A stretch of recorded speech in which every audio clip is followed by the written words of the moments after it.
Welcome to the Dom Sub Devotion Podcast. Every episode of Dom Sub Devotion is an authentic reflection of our real life in a loving 24/7 DS marriage.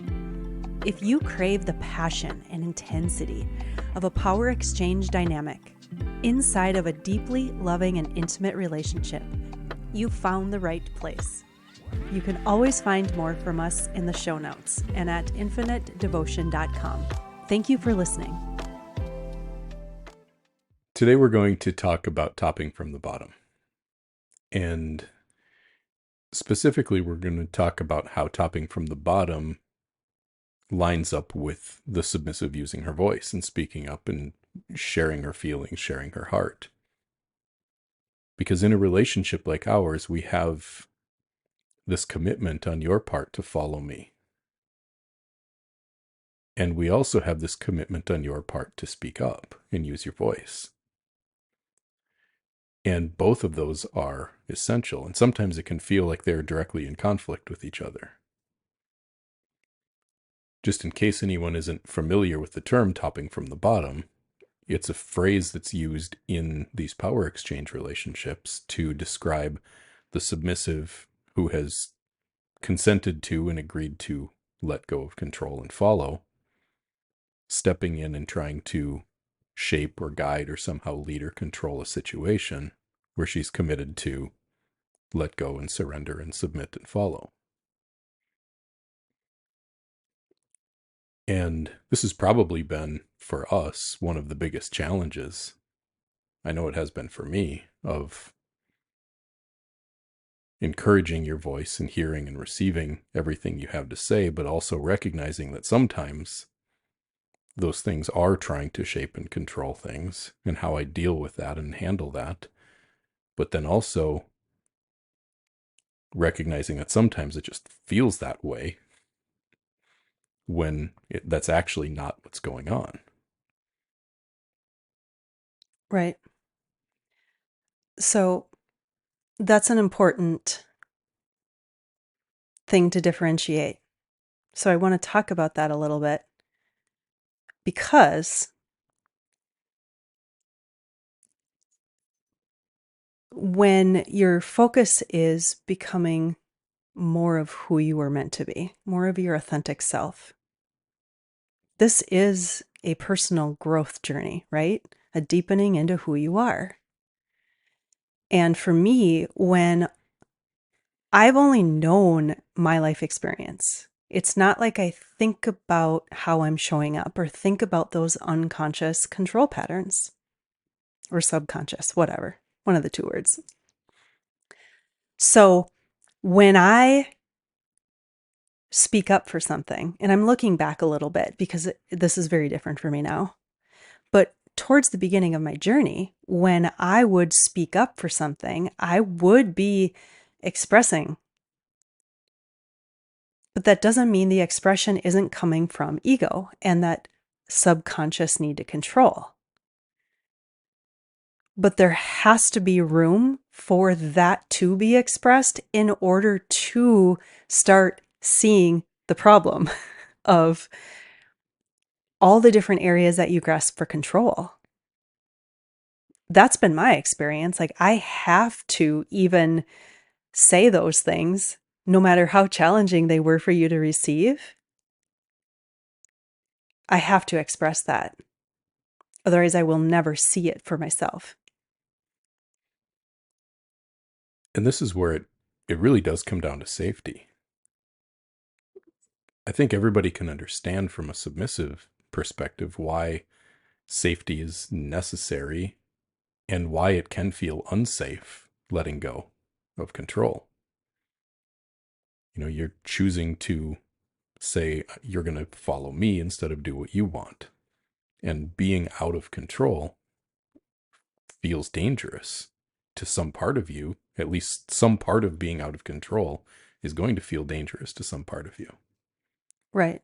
And I want to just clarify that we're talking about emotional safety here. Yeah. Not physical safety. Like, I mean, yes, but emotional safety. Physical safety is assumed in Right. everything we talk about because we're always approaching this from the assumption that this is being practiced inside of a loving relationship. Consensually, yes. So I think almost anyone can understand that safety is a thing for a submissive. And the reasons that a submissive would try to grasp for control from an ego perspective, from an unconscious perspective, usually, most people who say that they want to be a submissive, you were never overtly trying to control me. It was never like your objective to try to control me or the situations that we were in. No, It was coming from a reaction from some part of you that didn't feel safe. absolutely. So I want to just take a tangent here and talk about what about the dominant feeling safe? The queen of knowing exactly where I was going to go next without even knowing that that's where I was going next. Because in all reality, when you look at the way our world is, like you're a baby, it's a human, you're thrown into this world, your life is dependent on another person from the very start. And so this whole safety thing is a natural piece to every single person on this earth. Yeah, that's the other side of it. It's why this dynamic gets so challenging, especially for anyone who was raised around a mother or maternal figures who were in charge or controlling, or around passive masculine figures or absent masculine figures. And then who, if you've been a part of relationships, either in the past or the present current relationship, playing those same patterns out of the passive male and the in charge female. If that's been your past, if that's been your history, then switching this dynamic around to be the dominant figure in a relationship as a man is going to probably feel inherently unsafe also. Because the fear is that if I take charge, even if you're asking me to take charge, if I get firm or assertive or dominant with you, even if you're asking me to be firm and assertive and dominant with you, when those little unconscious fear-based reactions in you bubble up in response to me doing exactly what I want to do and what you are asking of me, that's going to activate the feeling of being unsafe for me to speak up or for the dominant to speak up and to take charge and lead. It's going to feel unsafe because it's going to feel like you are going to pull your love away from me. You're going to shut down. You're going to pull back. You're going to run away or go avoidant or whatever. So it's definitely going to feel unsafe on some level for the dominant also. And that makes it incredibly challenging because every little fear-based reaction you have can activate a fear-based reaction in me. And now we're just both afraid. And we're interacting with each other's fear. And for me, for the dominant, that's going to feel like you don't actually want to submit to me. You don't actually want to follow me. And that I should just back down or pull away. Or it's going to make me angry and upset. That, that ego reaction, that fear, those are the kinds of things that are going to come up. And for you, it's going to activate probably some kind of wondering if this is even right for you. Yeah, I'm pretty sure I've been there. So what's it like for you when you have these moments of knowing that you want to be a submissive and having committed to be submissive, to follow, to obey, whatever the word you want to use is here? What's it like for you to know that that's what you've committed to and what you want, but then to witness yourself in these little instinctive reactions or graspings of control? Well, it's very different now compared to what it was a year, 2, 3, 4, 5 years ago. It most certainly is in our case. It's changed a lot. And it needs to. But gosh, I would say at the beginning, oh, the perfectionist thing drove so much of that, but then I didn't even know what was all covered on top of it. Wow, there was a lot of shit. And so I honestly don't remember exactly what it was like at the beginning, but I do remember that it was reaction is the right word. It was a reaction so quick that I had to just do those things in order to be like, oh, am I trying to control here? And be willing to be called out by you, even if in the moment it was like, no, I'm not. Just the fact that you brought it up now gives me a different perspective than what I have been so accustomed to. At the same time, though, me bringing it up, me pointing out that you are controlling, can also bring up a new resistance or a new reaction in you if it leaves you, or if it, I guess, brings up some sort of a feeling of inadequacy, like you're now getting hard on yourself for doing it wrong. Yeah, that's what I was talking about with the perfectionist thing. But I had to go through this. There's no way around the triggers, the getting poked, the feeling confronted, feeling like pressured for me in that whole perfectionist thing.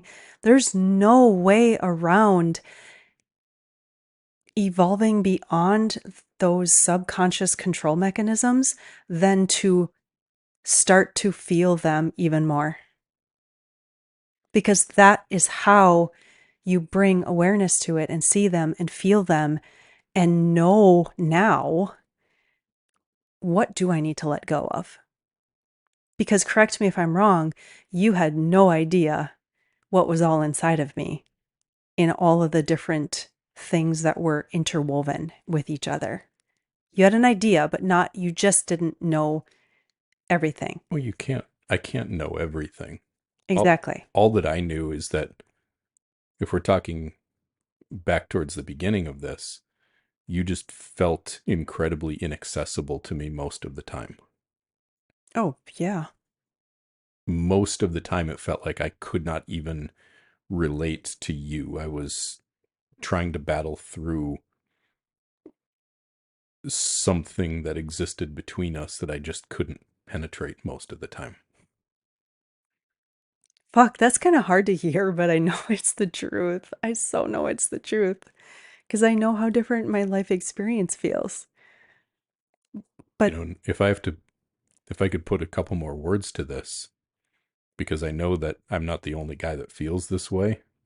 And for the women who might be listening to this, it can really feel like when you're operating in those ego patterns and I'm trying to love you, like I'm reaching out for you and you're just not there.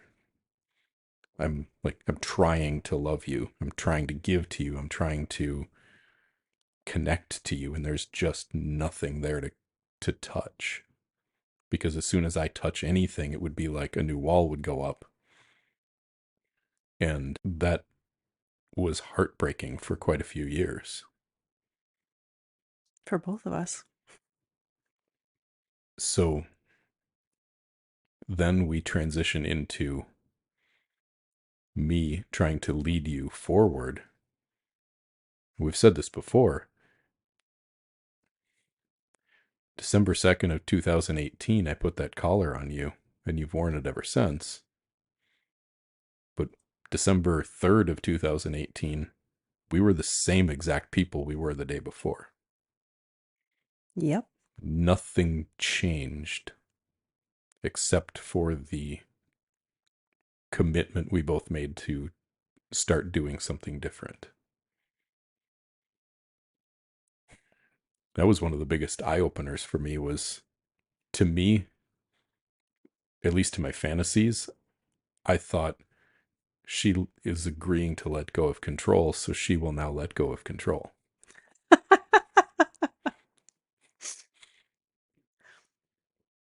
Or at least be willing to.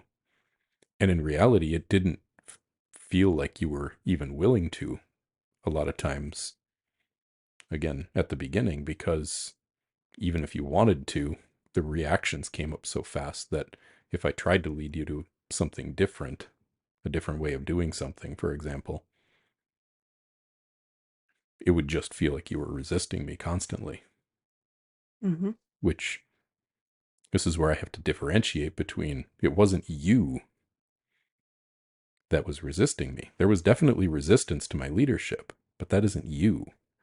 That is your conditioning. It's your programming. It's your ego.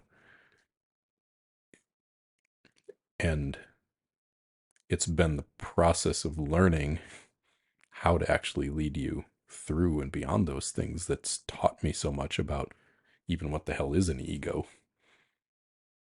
Right. And for me, it's been learning that I am not my conditioning. I am not my belief systems. I am not my ego.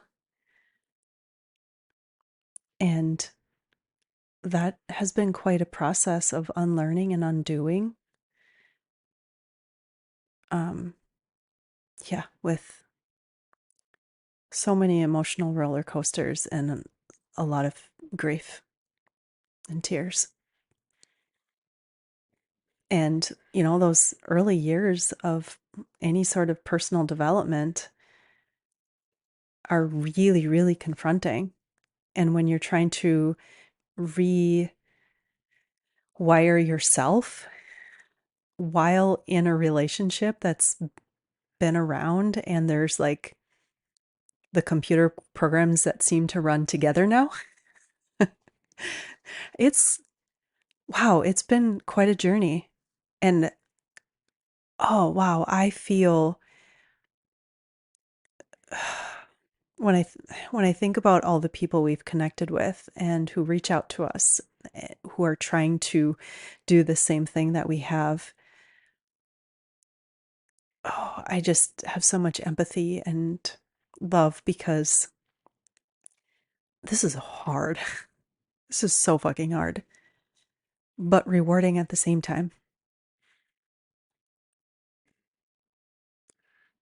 What's your advice first for a submissive who's having trouble letting go of control? Well, for one, letting go is worth it.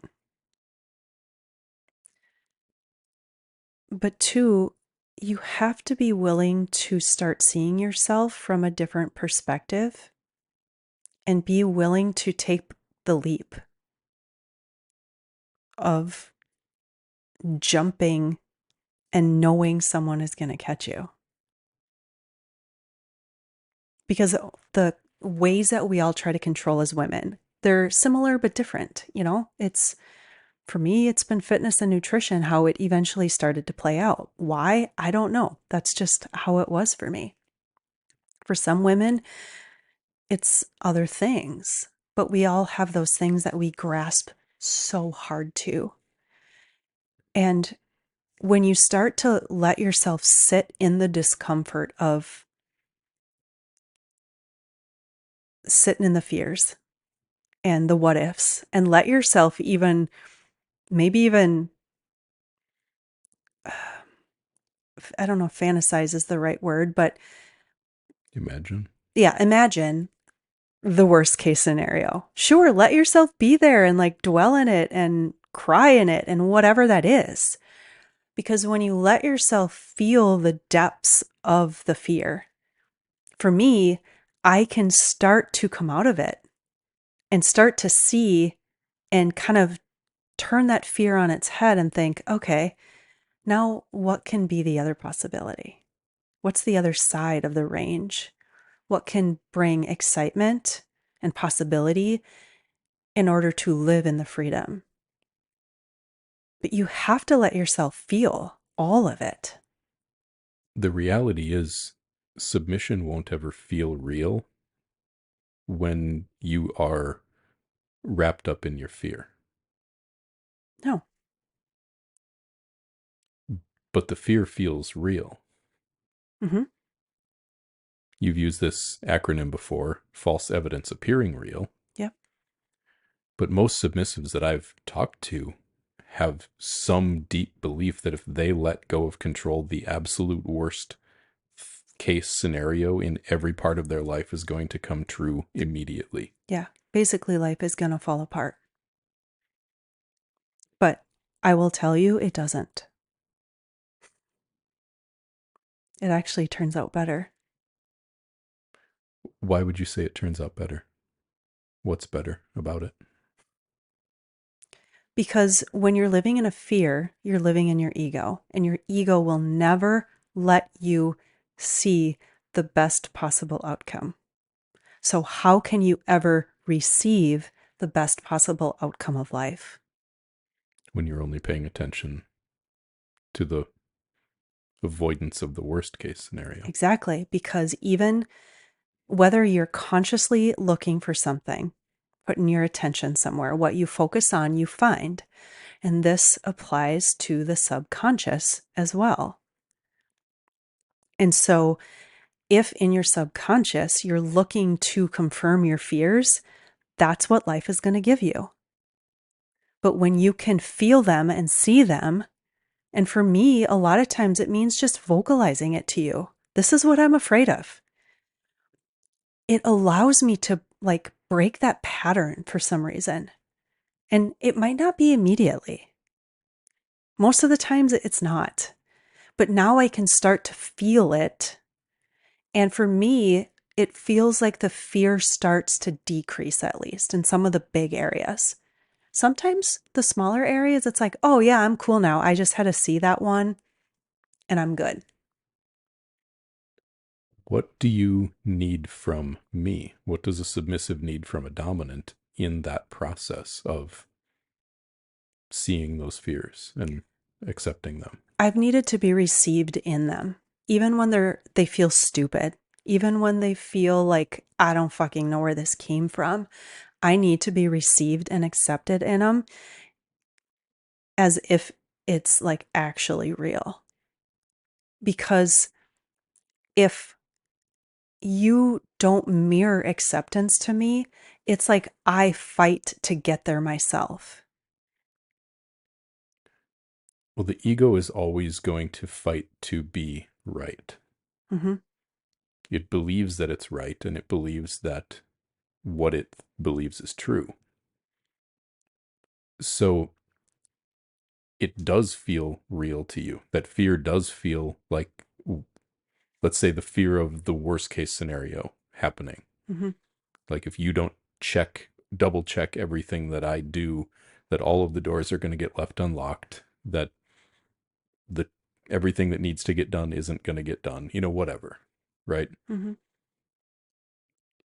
If you're in that place, then it feels extremely real to you that all of those terrible things are going to happen if you don't double check everything, control everything, and manage everything.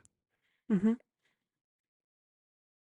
So when you say you need to be received in them, what I hear you saying, and what I know that you're saying here is, as silly as it might be, I need to let you believe that those terrible things might happen so that you can feel how big that is. And then maybe when you when you aren't trying to prove yourself right to yourself or to me, then maybe you'll be open enough for me to point out, hey, actually everything will work out okay. I've got you. But you can't hear that when you're just trying to prove yourself right because you believe that those terrible things are going to happen. Right. And I know I've used this phrase before, but in those moments when I'm feeling big fear and you say, no, no, no, it's all going to be okay. I've got you. Like, sure, there's value in them, but words don't mean shit. In those moments, your words don't change my feelings. And so, what I need from you is don't try to change it. Don't try to make it logical. It is illogical. Accept the nature of that. And don't try to change me in it, because when you don't, and I let myself feel, it starts to shift in me. And this is where I think it's important to acknowledge the inner emotional experience that the dominant is having in those moments. Yeah. Because having not gotten to a place where a man might feel capable or competent in doing that, it feels like on our side everything is going wrong. I need to make her feel better, or she's going to, like, I'm just going to lose her. I talked about that inaccessible Mm-hmm. because, contrary to popular belief, I depend on you just as much as you depend on me. Mm-hmm. Like, we count on each other. This isn't like a dominant submissive dynamic doesn't mean that I'm just cool with or without you and you are the groveling, needy, dependent one. We need each other. So there's this fear that comes up on our side of maybe we're going to lose love or lose attachment or lose connection with you if we allow this fear to be true, or if we speak up in resistance to it. And it, at least in one part, it can feel like an impossible situation because not doing anything seems like everything's going to go away, and doing something just pushes it away.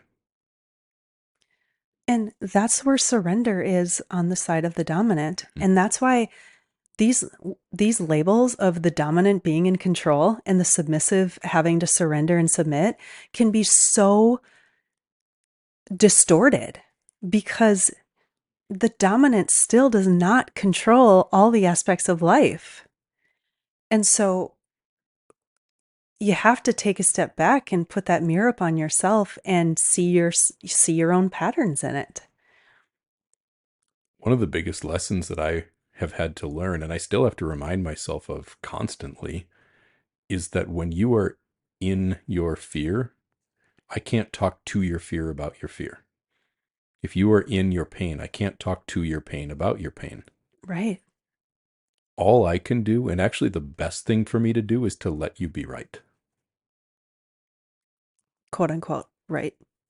In that moment, I just have to, and that's what I have to say to myself in my head, Yeah. to remind myself to just like, to be here. In this moment, I just have to let your ego think that it's right. Mm-hmm. And all I can do really is stay solid, let this, because it really is, it's an emotional storm that you're feeling.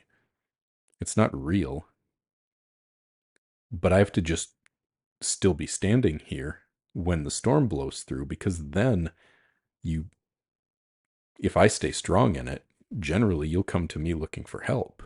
And then I can actually help because you are open to it. You're Exactly. not open to it when you're in it. Right. But I'm going to re-clarify this, that it feels real, even if you say it's not real, Yeah. because it's the reality I'm in, so it's real. Well, exactly. All emotions, when they're, and especially big triggered, egoic, reactionary emotions, they absolutely feel real. So do the ones that the dominant is feeling in response to feeling out of control. Right. So this is why the dominant, I believe, I've said this so many times, has to go first in all of this work, or has to at least lead in it and be actively participating in his own embodiment and strength and inner strength, because I've got to be able to hold myself together when you are in a mess so that I can still be held together when you come out of that mess. Right. Otherwise, I would just make it worse. Right. The words, there's no way through it but through it, is coming to my mind. And I want to use this example because some of this stuff is like, it feels maybe little. Like when we talk about big T traumas and small T traumas, the small T traumas are just those subtle ways that we just try to control. And it's the only experience of life that we know. So we don't even know that we're doing it until it gets poked and pointed out and right. But then, and so we still have to deal with those. And sometimes those are from the big T traumas. But the example I want to share is that, like I've said this before, that I uncovered some dissociated sexual trauma in my past, and it came to me kind of random. But other than that, I had no recollection of this happening. But in order to evolve beyond that trauma, I had to go back into it. I had to go back into the experience and use, well, EMDR. As the feels came real to me, I would use the EMDR to let myself feel that pain that I hadn't yet felt, but my whole body, my nervous system, like was all operating as if that was still activated in me. And it showed up in you as that shutdown, that freeze a lot of Yes. times, that like that thing where I couldn't access you. Mm-hmm. It was because you weren't there. You were off in your head. You were like hiding in the same place that you were hiding all of this stuff that you had stuffed. And you weren't there. I know. And like when it was dissociated for me, like I I didn't even know what to go back to until it surfaced for me. And that was just one thing that I've had to go back to, obviously, but it was a big piece of my foundation. Yeah. It's so, I mean, it's been so hard for you. Well, just when you only know your experience and you've lived in suppression, self-limitation, I don't know the possibility. And so it's easy to be in fears, right? And so I've had to like what feels like really exercise my internal muscle, not physical muscles, but that like stepping forth in believing in possibility and having faith that life will work out better than how it has been. But wow, like it's been it's been an interesting journey for me. But my point in bringing all that up is it's what came to my mind when I'm thinking about like let me feel it because it feels real, because it is in my body still. And so there is a realness to it. And so when we can allow ourselves to go back there and experience it, it dissolves. It's the only way to dissolve it. And it's painful when you're trying to do this in a relationship, but you also now will get to see the ways that you trauma bonded and you think that you're loving each other, but you're still blocking the love. And it's uncovered such a deep love for myself and a love for you in a whole new way. So if what I'm hearing you say is that most of the ways, if not all of the ways that you maybe subconsciously or covertly tried or maybe still do try to control things are really coming from a fear-based reaction to something that's most likely not even true but feels true. Right. Does topping from the bottom even exist? Or is it just fear manifesting itself as resistance? Well, my mind goes to like that bratty sub, but even still, I think I can't say it doesn't at all without sitting here and really thinking through this from a lot of different perspectives. But because there can be manipulation, but even still, like in the brattiness, but even manipulation is just a different manifestation of fear. It's covertly trying to control. Exactly. Like,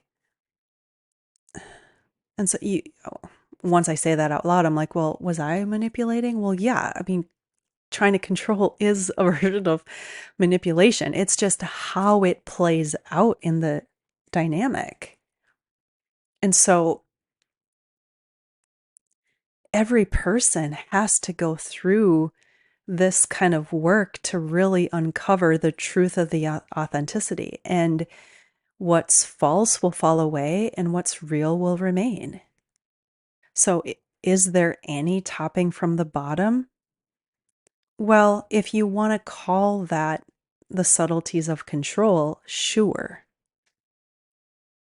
But also, I can see how that comes out even more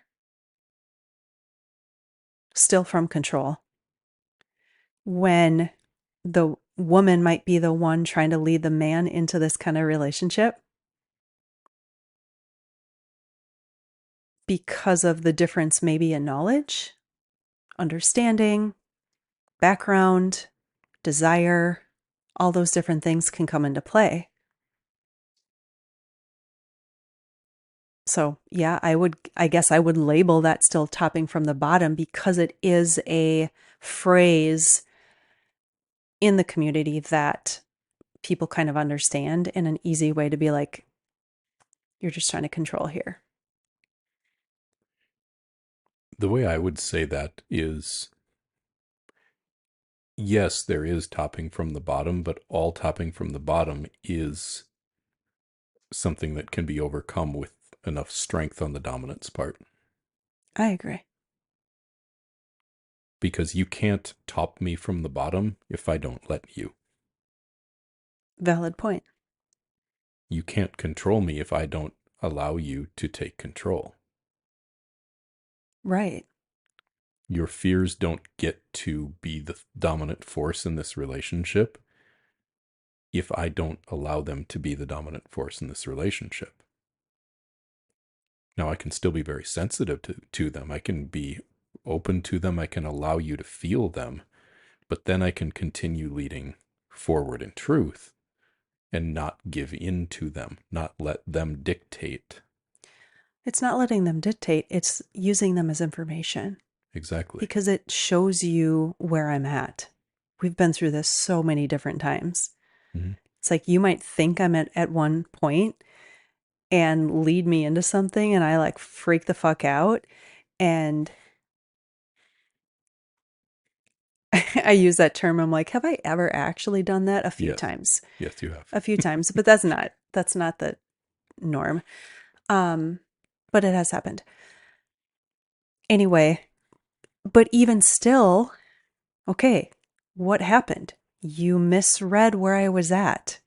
I freaked the fuck out, and now you have new information.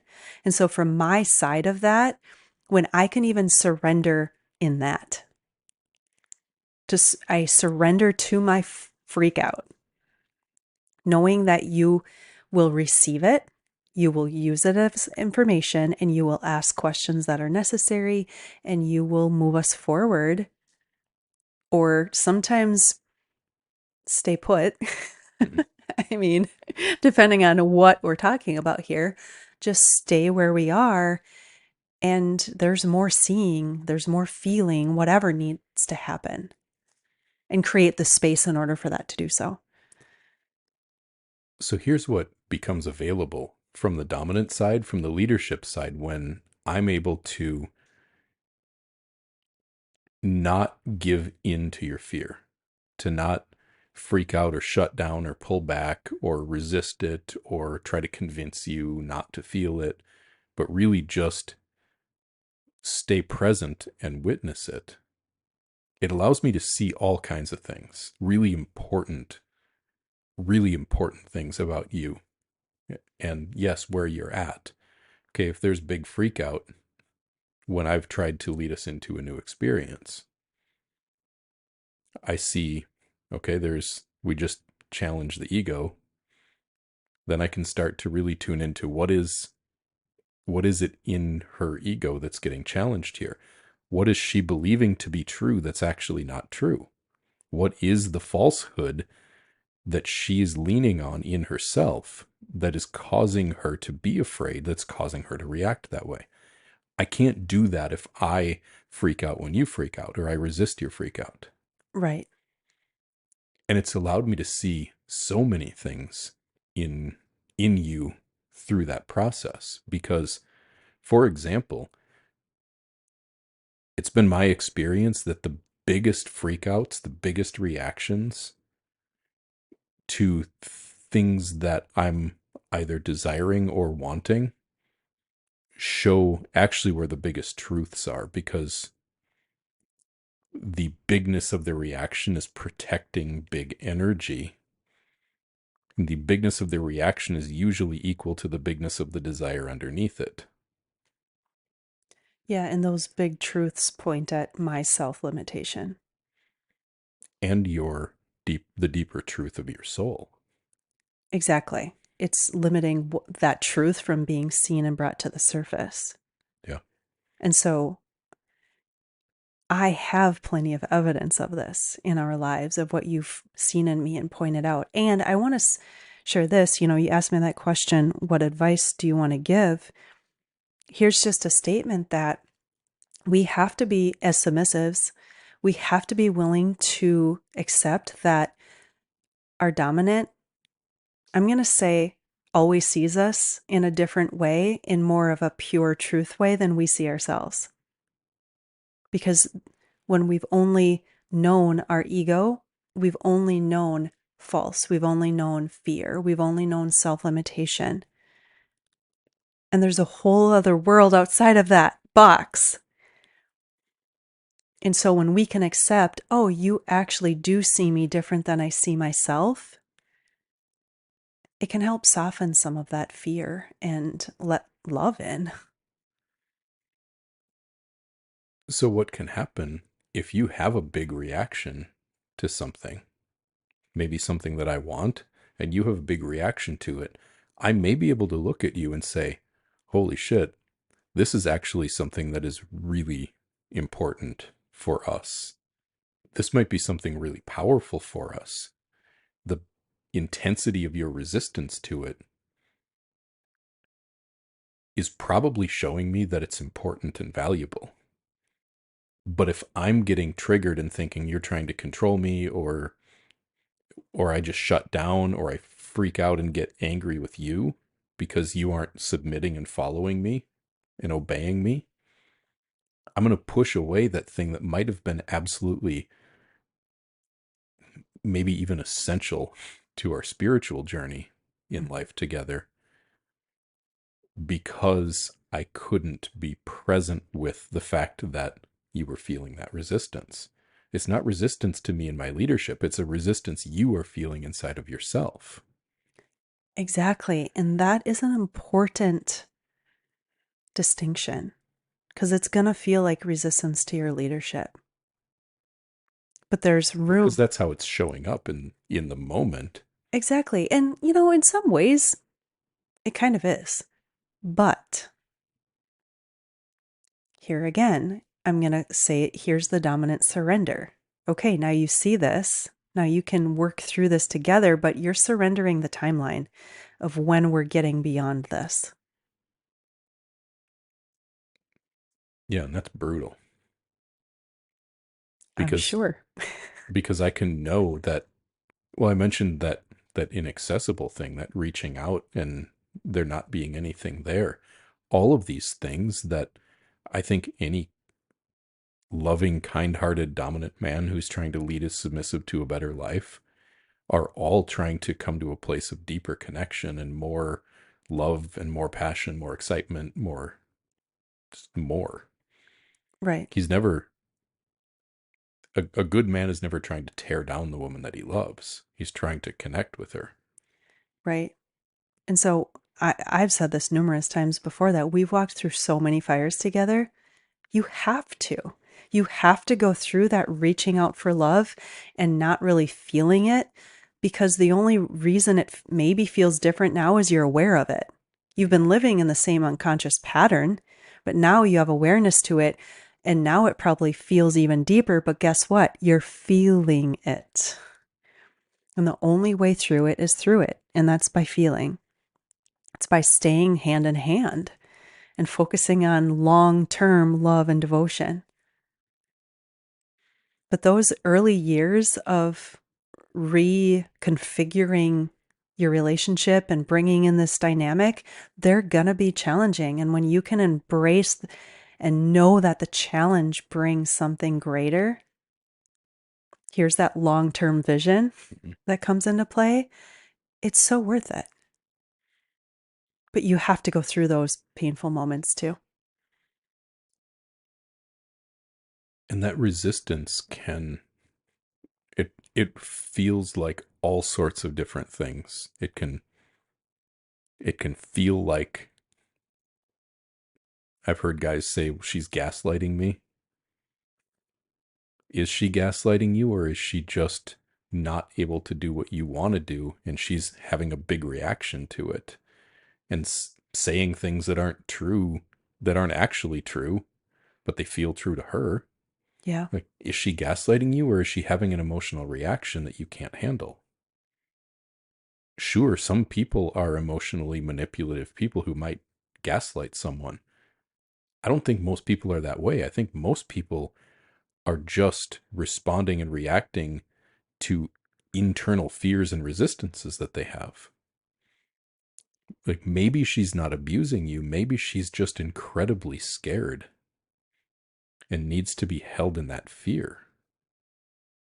I would say that's it, because I don't believe that any human being at soul level is inherently evil. No, I don't believe that at all. We are not. some people certainly can act that way, Absolutely. but But that it's from pain. it's always a response to pain inside of themselves. Exactly. And so when you were saying gaslighting, I was kind of thinking of like throwing fuel on the fire.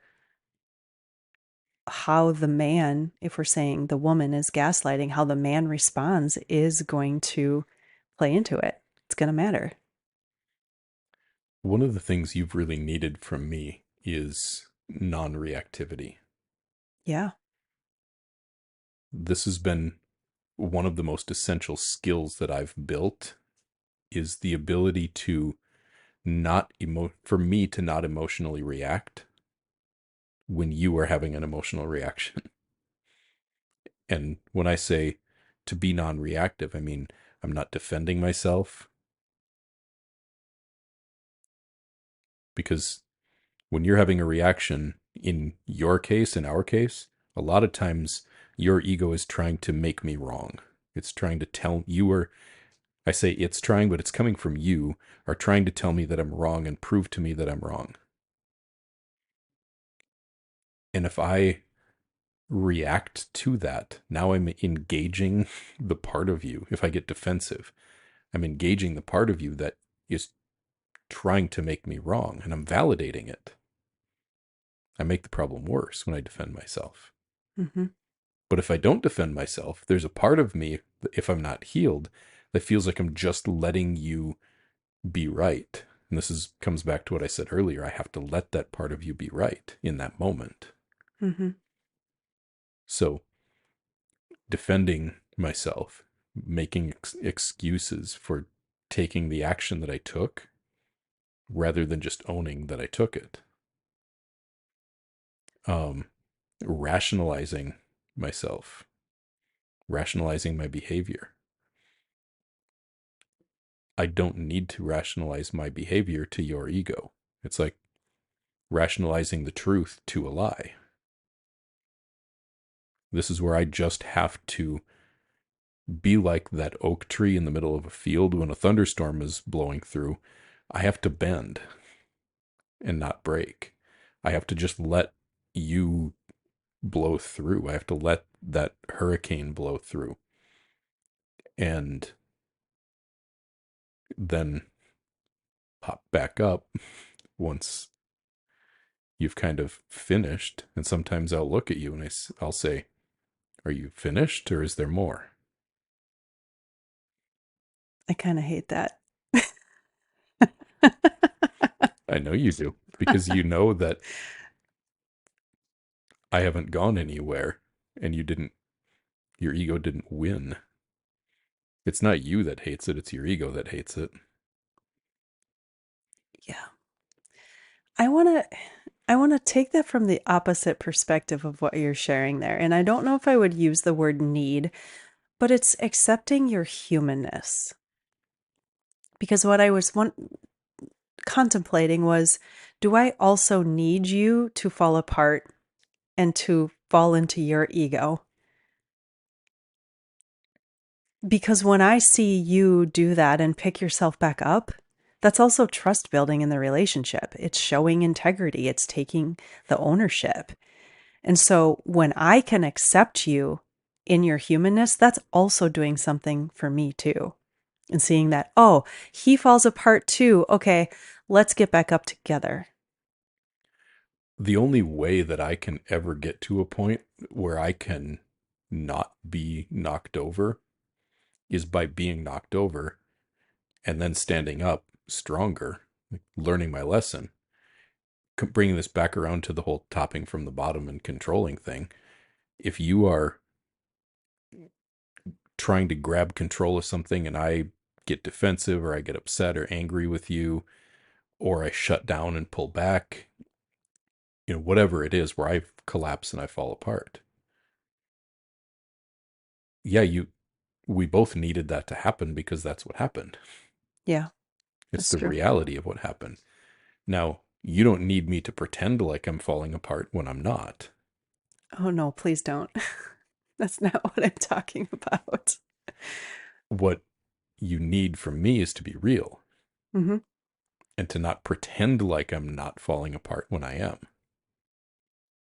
Yeah, just take ownership of what's real for you. Exactly. Because when I'm willing to, in that case of maybe having a reaction to you controlling something, the healing or the repair from that is me taking ownership and responsibility for what was it. Oh, I was afraid that I wasn't going to get my way. So I got reactive, I got upset, and I tried to grasp onto what I wanted and therefore pushed it away even farther. Okay, learned that lesson. Now, the next time that something like that comes up, if I can have developed that skill, strengthened that muscle a little bit, I can be in a much better place when you try to control something and I can see it coming and go, "Mm-mm. Storm all you want, baby girl. You're not taking control of this one. You just need me to be real." Hmm. So, what does that feel like when you felt me fall over, get back up, put myself back together, and then the next time experience me not responding in the same way? Well, a couple things, because it depends on what was going on inside of me. Was I in my ego, or was it one of the times where I felt like, Like you were right? I don't know how else to say it? Because I do know that the ego can make you feel like you're right, but you start to learn the difference. It's like, no, I'm I'm trying to play that other perspective, and that is just not feeling right in this moment. And so in those sort of things, it helps me build trust in my inner knowing,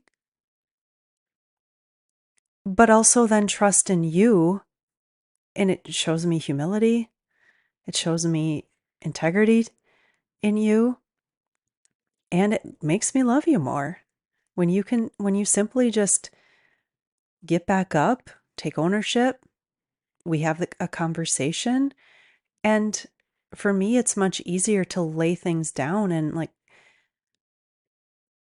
I was just thinking somewhat recently, like, I don't live in a resentment anymore. And I didn't even really know that I did.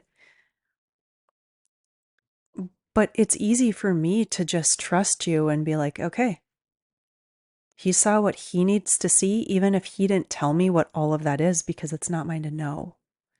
So that also feels really good too, is not being graspy to understand your perspective, because that's just a subtlety of control too. Right. Like if you're needing to make sure that I learned the right lesson. Right. Nope, not mine to know. I don't even want to know it. More and more, I'm like, I find my whole life experience so different and it's wonderful. Like, let me just live in La La Land. Nope, don't want to know what we're doing later. Sometimes I do, sometimes I don't. But even that just feels really good because I'm not living in a have to know everything in order to feel okay subconsciously. It's interesting to hear your perspective on all of that because what I do after any of those moments, those times where I've been the one to collapse, I've been the one to fall apart, it's usually the next morning when I wake up and I sit down with my journal and I will just vent. I'll just let the steam off for what I'll go full into victim mode. I'll go fully into whining and complaining and it's not fair and like all of that stuff that I'm feeling. Mm-hmm. I don't vent that all out on you. I don't need to, and it doesn't do me any good to try to make sure that you understand what my emotional experience is in this falling apart, or to prove to you with words that I've learned my lesson or I've done my work or I've figured out what happened. You don't need me to tell you what I'm going through or what I've done. What you need me to do is to show up better the next time. Mm-hmm. And when I can go, for me, it's generally to my journal, sometimes to a friend of mine, and just let it out. Then I can start to get to the bottom of all of that mess. I have to kind of empty that out and get down to, all right, what's actually going on here? And then start to consider the information, start to consider the reality, and also consider back to you mentioned earlier long-term vision. I have a very clear vision of what it is that I'm trying to lead us towards in this relationship. I know where we're going.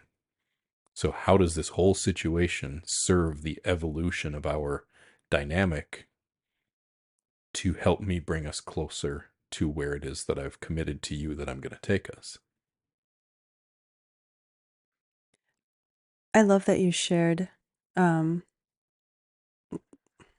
I don't feel like it was very long ago, but when I heard that you kind of word vomit in your journal and let yourself be the victim and you let yourself feel, yes, of course, men, you need to do that too, because guess what?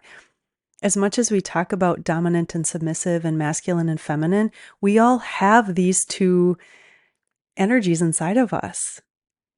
And so you expressing your feelings to your journal still was moving some energy and it was your feminine expression. Yeah, it still is. Yeah, that needs to happen. And so it's just understanding that I've said this before. I can't handle it. As much as I used to think I wanted to and I could, I can't. It just doesn't do any good for me or us then. That was a part of you trying to control in the past, was you Yeah, wanted to know everything I was feeling all the time because you wanted to be able to understand that, as though then it helped you make sure that you could shapeshift yourself into something different that would not upset me, or that would soothe that. Or sometimes it probably just wanted to know that I was a mess so you could prove to yourself that I was a mess and couldn't be trusted. possibly. Yes, thank you for sharing all of that aspect because that's exactly it. So, yes, absolutely. Any time that, if I could teach, there's so many times I say this, if I could teach people one lesson, it's that anytime you're having a triggered emotional reaction, it's because you feel out of control. So if you, as the dominant, are feeling a triggered emotional reaction, some part of you, probably your own ego, is feeling like you want to be in control of something and you're not. You want to be leading something and you don't have the ability to do that. Something in your life is not within the within your grasp to be able to steer how you want it to go. That's why we have these triggered emotional reactions, because they remind us of times from our past when we were not in control, when we felt out of control, when we felt unsafe. And then we have this reaction because it's reminding us of that time in the past. But to be in a masculine expression, talking masculine, feminine energy, polarity stuff here, to be in a masculine expression, we cannot be in an emotionally triggered reactive state. That is a feminine expression. It's actually the definition almost of feminine expression is receiving and feeling. Submission is an act of being out of control. And this is probably a good place to wrap this up. Submission is being out of control, right? Yeah. So, to some extent, if you feel yourself topping from the bottom, you feel yourself grabbing for control, that is a way for you to see in yourself that you are trying to dominate the situation in some way, and gives you something that you can work on letting go of control. Mm-hmm. Over and over again. Will it ever end? Not if you want to live life big. Because there will always be more unwinding, and I think there's always a more abundant life on the other side of these things. And there's a chaotic nature to the world, so we just embrace it, right? Right. Well, the universe is feminine. Mm-hmm. It is all of the potentialities of the unknown, of what might happen in any moment. And we actually can come to find excitement in that and turn on. Absolutely. That's why there is turn on in submission. Well, exactly, because when you can come out of the fear of being out of control and into the excitement of not knowing what's going to happen and trusting that it's actually going to be okay, then you can start to feel the fun. That's why blindfolds are a thing. Well, that's enough for Dumb Sub Devotion for the day. Thank you for tuning in. We do appreciate all of you for watching and listening. We are eternally grateful for you. We've been doing this now for almost an entire year, and we are going to keep on going. We have a blast with this. Yeah, we appreciate all of you. Thank you so much. Thank you very much.